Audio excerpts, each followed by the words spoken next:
Terima kasih pemirsa, Anda masih bersama kami di obrolan Karebosi Waspada Cuaca Ekstrim, masih bersama dengan Pak Fuad dan juga Pak Warham. Saya ke Pak Warham.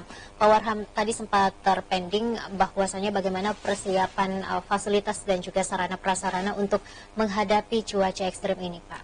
Ya, yang pertama kami gambarkan dulu bahwa kami BPBD Provinsi Sulawesi Selatan itu menyelenggarakan penanggulangan bencana di 3 fase. Jadi yang pertama fase pra-bencana. Disinilah banyak program untuk edukasi, informasi, simulasi, mitigasi. Jadi seluruh kegiatan-kegiatan yang sebelum atau tidak terjadi bencana, di sini strateginya, Mbak Fika, termasuk penyusunan rencana penanggulangan bencana, SOP, Renkon, dan peta bahaya tadi, kajian risiko bencana.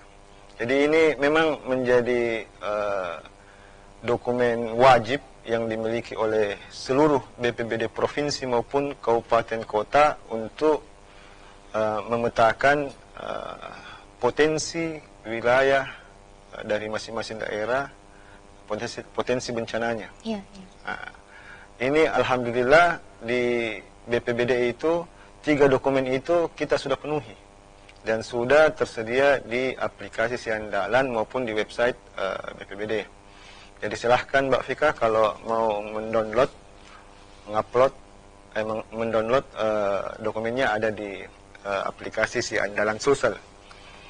Yang kedua di fase kedaruratan dan logistik. Di fase ini kita menyiapkan semacam tentara kita. Jadi tim reaksi cepat namanya. Tim reaksi cepat ini beranggotakan 40 orang, di mana 40 orang ini menjadi ujung tombak dalam melakukan penyelamatan, pertolongan, evakuasi, dan membawa bantuan logistik. Kita lengkapi dan terus kita tingkatkan kapasitas TRC ini. Bahkan di tanggal 3 Desember nanti ini ada kerjasama kami dengan Basarnas untuk meningkatkan kapasitas lagi buat TRC. Ada namanya untuk peningkatan atau pelatihan. Jadi Basarnas akan melatih TRC kita baik itu di darat maupun di lautan. Jadi saya tadi berbincang sedikit sama Pak Fuad waktu kapal motor Ladang Pertiwi. Kami, tim reaksi cepat kami juga melakukan supporting dan selalu berkoordinasi dengan Basarnas untuk melakukan pertolongan. Yang kedua, yang saya sebutkan tadi bahwa logistik kami juga kita tingkatkan. Alhamdulillah untuk tahun ini kita mengadakan logistik itu dengan anggaran 1,6 miliar dan tahun depan juga dengan anggaran 1,6 miliar juga kita akan mengadakan juga kebutuhan-kebutuhan dasar yang diperlukan oleh korban bencana. Yang ketiga terkait dengan pasca bencana. Jadi fase pasca bencana bagaimana rehabilitasi dan rekonstruksi. Ini biasanya rehabilitasi dan rekonstruksi itu kita koordinasikan dengan pemerintah pusat juga. Sama di tahun ini untuk semua kabupaten kota, ada 9 kabupaten kota itu mendapatkan dana bantuan hibah rehabilitasi dan rekonstruksi dari BNPB itu untuk memulihkan pasca bencana.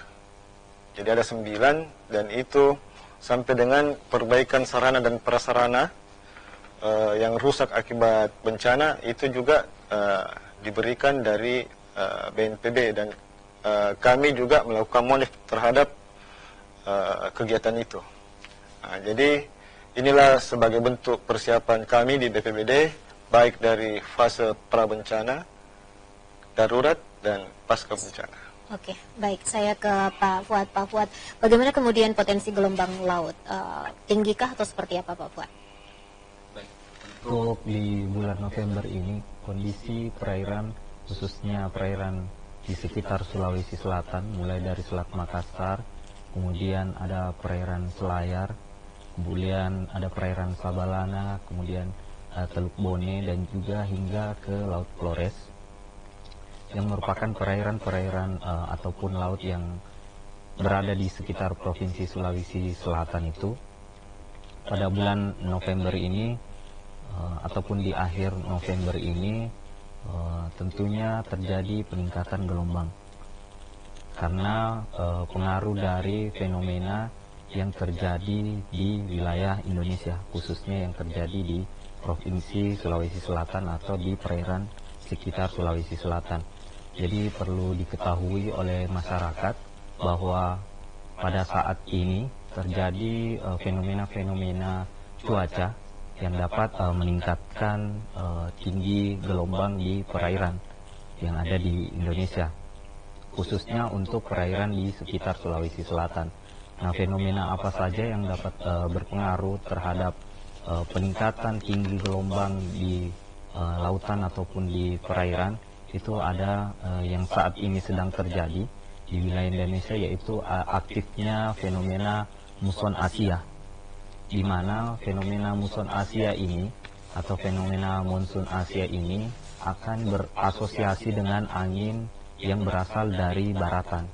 Jadi angin-angin yang berasal dari barat daya, kemudian angin berasal dari barat, kemudian barat laut yang berasal dari daratan Asia itu akan bergerak menuju ke wilayah Australia, dan tentunya itu akan melewati perairan ataupun bahkan daratan yang ada di Indonesia.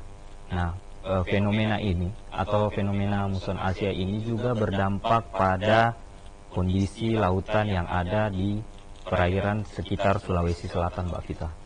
Jadi karena dia berasosiasi dengan angin baratan yang berasal dari Asia, otomatis peningkatan kecepatan angin dan juga arah angin yang berasal dari barat daya hingga barat laut itu akan semakin meningkat. Peningkatan angin ini tentunya akan menyebabkan ataupun akan meningkatkan juga tinggi gelombang yang terjadi di wilayah perairan ataupun di lautan, Mbak Vita. Karena kita ketahui bersama bahwa secara umum gelombang yang terjadi di dunia, bahkan di Indonesia, itu lebih banyak dibangkitkan oleh kecepatan maupun arah angin, sehingga arah maupun kecepatan angin ini akan meningkatkan tinggi gelombang khususnya di perairan sekitar Sulawesi Selatan, mulai dari Selat Makassar hingga ke Laut Flores. Oke. Masih status amankah wilayah perairan ini untuk melaut, Pak Fuad? Nanti akan dijawab setelah pesan-pesan berikut ini. Pemirsa tetap bersama kami di obrolan.